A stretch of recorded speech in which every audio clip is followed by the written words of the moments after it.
This is why having a reputation of not taking bullshit is so important. Because if you start accepting bullshit, people will notice you accepting bullshit. And by just in the act of imitation, people will start disrespecting you more because they see other people disrespecting you. And it's like, if you ever been bullied, you'll notice that. Like a boss. All right, people, welcome to the Robert Greene Book Club. And today we're going to be reacting to Robert Greene's book, The 33 Strategies of War. And that's how to deter enemies. And this one is about how to create the type of presence that prevents people from attacking you. It intimidates people who are trying to attack you. And this is the main reason why some people tend to be targeted more than other people as victims of crime, simply because there is something about them that's attracting a predator. There's something about them that attracts people to attack them. And unfortunately, this is said in our nonverbal cues and how we walk and how we move. And some humans, especially some people who are predators, they have an instinct to be able to sense when you're weak. They've been predators for long enough. They've attacked people long enough. They've used people long enough where they are geniuses of finding victims, literal geniuses. A lot of these narcissists, right? There's different forms of geniuses. You have some evil geniuses out there. So we're going to talk about how to use that deterrence so that if somebody disrespects you, you stop it before it gets any bigger. Okay. And if you guys enjoyed this type of video, you could join the Robert Greene Book Club. And if you are part of the Robert Greene Book Club, thank you very much. Let's continue. And if you guys enjoyed this Robert Greene video, become a member of the Robert Greene Book Club. And there you'll get access to the full-length videos where I actually break down this chapter. 10.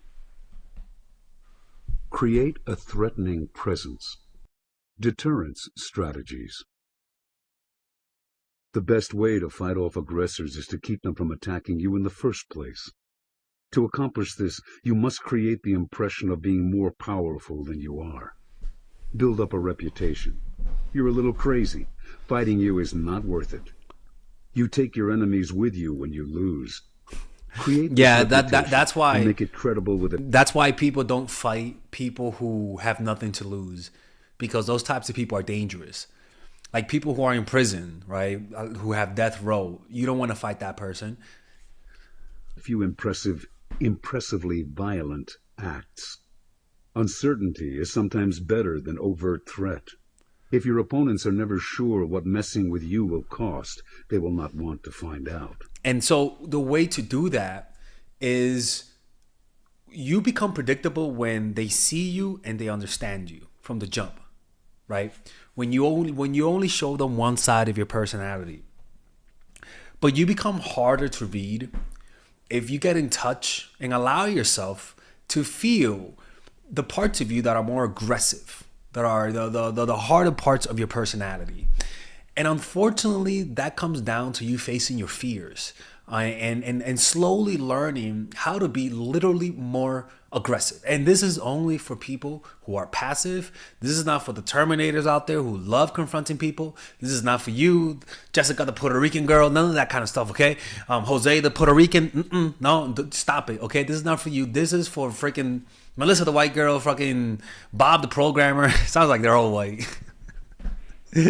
Right? But the whole point is that your background, your history of being a victim, your history of being hurt is pretty much advertised in your face. And that's the issue, is that it's hard to hide, right? If you've always been bullied, you're going to attract bullies. And if you've never been bullied and you've always been the bully, you're going to attract victims. So unfortunately, this is just fear. Like when you show fear in your face, what that means is that you haven't confronted your fears yet. You're not confronting them face to face. And so you have to confront your fears in the form of the outside world. And unfortunately, this is not like a one thing solution, but it just comes down to get yourself in uncomfortable situations. That doesn't mean get into fights, but lean towards being more uncomfortable. Do things that are uncomfortable because that's where your fear lies. And by doing things that are uncomfortable, starting a new business, doing that thing that you always wanted to do, approaching that girl, approaching that guy, taking a risk and saying that I like you, that I love you, confronting that bully.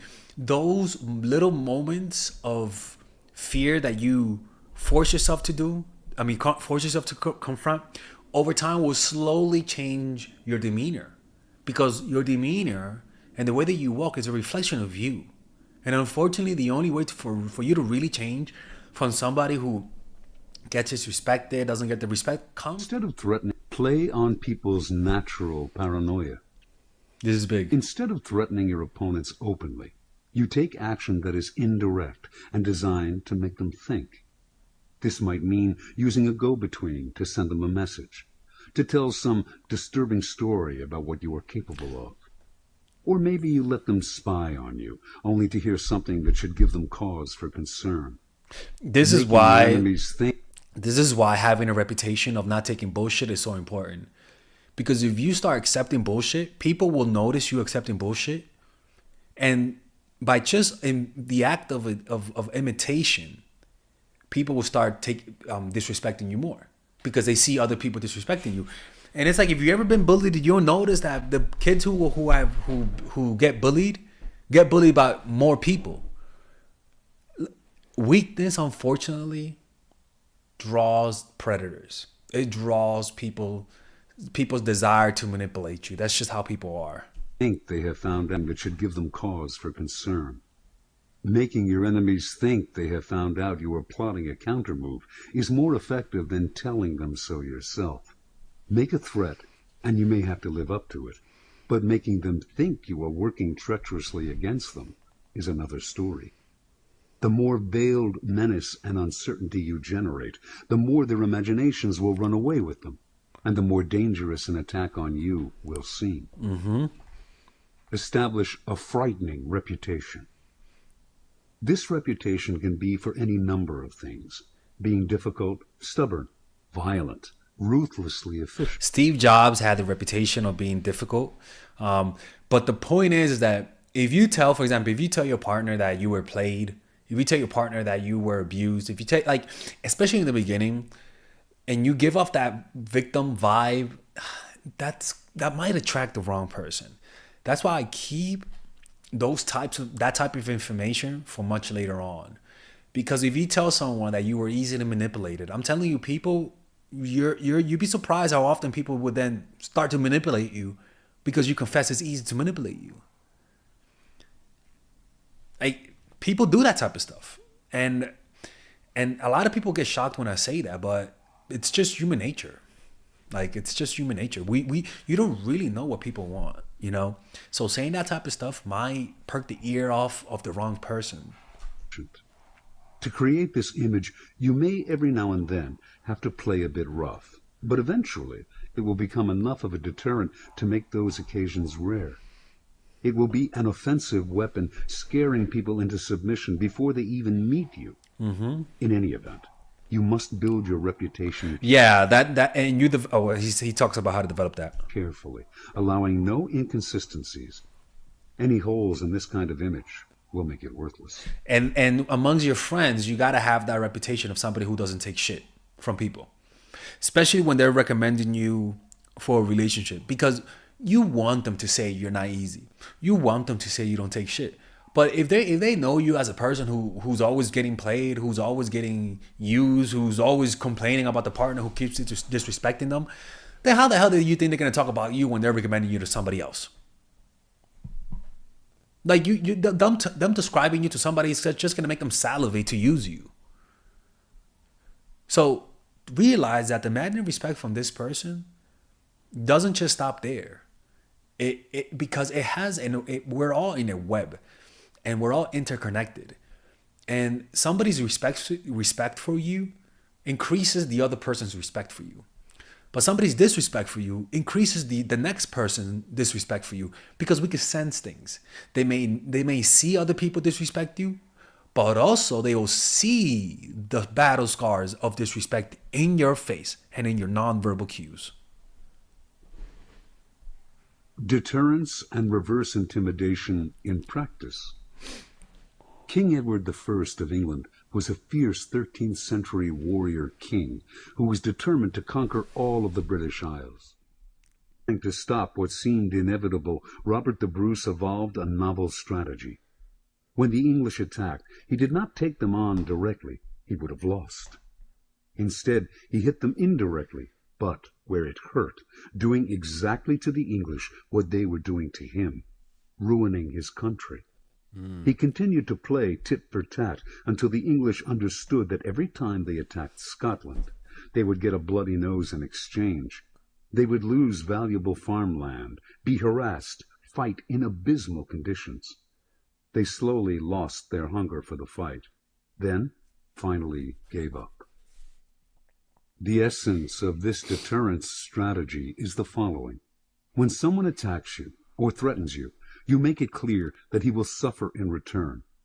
He or she may be stronger.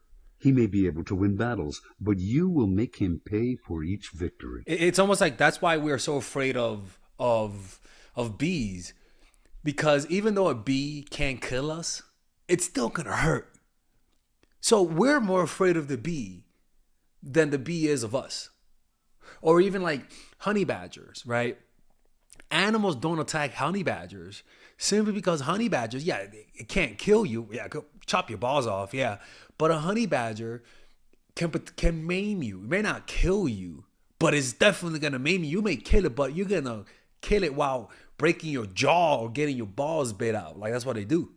So it's what I've learned is that bullies don't like victims that fight back. Instead of taking him on directly, you hurt something he values, something close to home. You make him understand that every time he bothers you, he can expect damage, even if on a smaller scale. The only way to make you stop attacking him in your irritating fashion is for him to stop attacking you.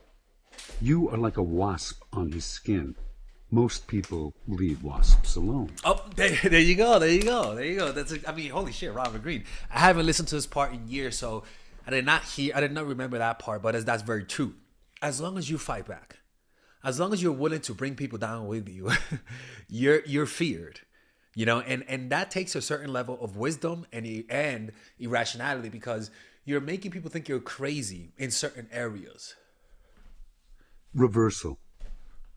In the long run, frightening people creates enemies, and if you fail to back up your tough reputation with victories, you will lose credibility. An example is Dillon Brooks in the NBA. Dillon Brooks was a marginal player who talked a lot of trash. And a lot of people didn't like it because he would talk a lot of trash, but he wouldn't back it up. And when his team lost in the playoffs, everyone was attacking him. Everyone was blaming him. Everyone was mad at him. Why? Because he talked the talk. He could trash talk, right? He could intimidate you with his trash talk. But the problem was that when he got into the basketball court, he couldn't back it up. And so that's why this strategy, a lot of people have to be careful with the strategy, because if you cannot back it up, you just stay shut. Be quiet. Don't say nothing. It might save you time, or even it might make you look temporarily, but eventually you're going to have to back up what you're saying. And there's nothing worse than being disappointed of someone who looked good, but in reality they were just cowards. If your opponent gets angry enough to decide to play the same game back at you, you may also escalate a squabble into a retaliatory war. Use this strategy with caution. And that's the strategy of deterrence. It's pretty much showing that you're willing to suffer. You're willing to cut your nose to spite your face. That's all that is. And with dating, a lot of the times, leaving people who are not good for us feels like you're cutting your nose to spite your face. It really does. Leaving people who are not good for us give us that sensation. But the truth is that leaving people who are not good for us does not cut your nose. It shouldn't cut your nose. It will hurt, but you got to take that pain, because if you actually treat that pain as a spiritual practice, for example, next time you get hurt, just imagine that you are scanning your whole body. And just scan your body. Scan your body. This takes so much concentration that you're not going to have time to think. Like scanning your body feeling how this feels in your mind, trying to feel it. Like if I ask you to feel your nose, you can feel your nose. If I ask you to feel this, you may not be able to feel it, but if you concentrate hard enough, you might be able to get a sensation. And then do the same thing, but now move along the face with that scanning. Like that. Just scan. And what that does is that you can't think of the problem, but you could definitely feel the emotion. But if you are feeling the emotion without thinking, simply because you're scanning your body and that takes up so much of your attention, what you're doing is that you're feeling without judging. You are inadvertently accepting. Because feeling without thought is accepting. But feeling and saying I don't like it is resistance. And that creates more of it. And so you're allowing the fire of that pain to run out because you're not adding any more material into it. And that's how you're able to deal with the emotion of leaving them, even though it hurts. But what happens is that this actually strengthens you. And it is actually a blessing because every time you go through this process, you're eliminating sankaras or bad karma or suppressed emotions or traumas that's deeply inside of you and that you tend to not feel because you're usually suppressing it. Or just go to a 10-day meditation retreat, or purchase the book The Power of Now by Eckhart Tolle. I can't find it. Or purchase my course Emotional Mastery. You could do that. Anyways, people, I hope you guys enjoyed this video. Let me know what other chapter of Robert Greene's books I should make, and I'll see you guys next time. All right, guys, we're going to have a brief intermission so that I can tell you guys about our new bundle that we're doing where you guys can purchase all of my courses and get it at a discount. So this bundle is pretty much the bundle where you could just buy all of my courses. You could buy Nice Guy, which is a training course on how to come across more assertive, how to come across more confident, how to not give off nice guy vibes. You guys can get access to Dark Game, which is my full dating course on how to meet women in different scenarios, how to attract women, how to make sure you don't come across as creepy, and essentially how to act like a man and not act like a doofus, to be quite honest with you. And you get all of these bonuses, which is the bonuses of Dark Game, the bonuses of Practical Mastery, which is about how to master a skill, Social Mastery, which is how to master your social life, and the Laws of Human Nature, which is a book club video that I had dissecting Robert Greene's book. All of this is naturally at around naturally is at $346, but you guys can purchase this bundle and get it at what's the price again? Get it at $238 pretty much. So you guys can purchase it right now. It's a money back 30-day money back guarantee. It's a good way to, rather than just buying them individually and paying extra, you guys can just purchase everything at a discount price. Now, the only thing I don't like is the fact that I'm giving you a lot of information at the same time.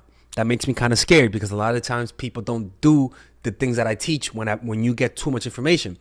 But I've gotten too many requests to do this, so I'm just satisfying you guys. Purchase it right now by clicking on the description down below where it says purchase the bundle. All right, let's continue with the video.